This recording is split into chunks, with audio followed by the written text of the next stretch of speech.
Hello, sweeties! Meron ngang nagbigay sa akin itong chocolate brownie mix, kaya naman tara gawin natin yan. Apat nga lang ang ingredients nito kaya sobrang dali lang. Sa isang bowl, nilagay ko lang yung isang pack ng chocolate brownie mix. Sumunod ang 2 pieces ng eggs. Gusto nga rin sumali ng anak ko kaya ayan, nalaglag na yung shell ng egg. Sumunod naman namin nilagay ay yung half cup ng oil.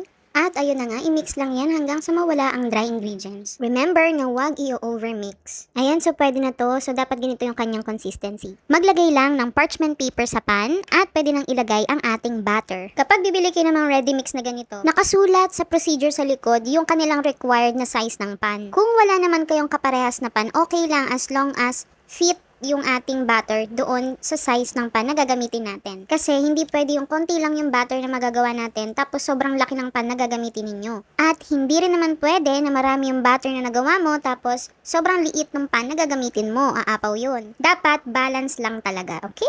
At ito nga, luto na yung ating brownies guys. Kakahango ko lang sa oven, minute-init pa kaya nung kinat ko ay dumidikit nga sa ating knife. Kaya napagdesisyonan ko na kumuha na lang ng kaunti dyan para maipakita sa inyo. At taste test tayo guys, masarap to, hindi siya masyadong matamis, fudgy, chewy, at tignan nyo naman yung crack niya, diba? Fudgy brownies talaga. Kaya ano pa inaantay nyo, gawin nyo na yan. Yun lang sweeties, thank you for watching, babush!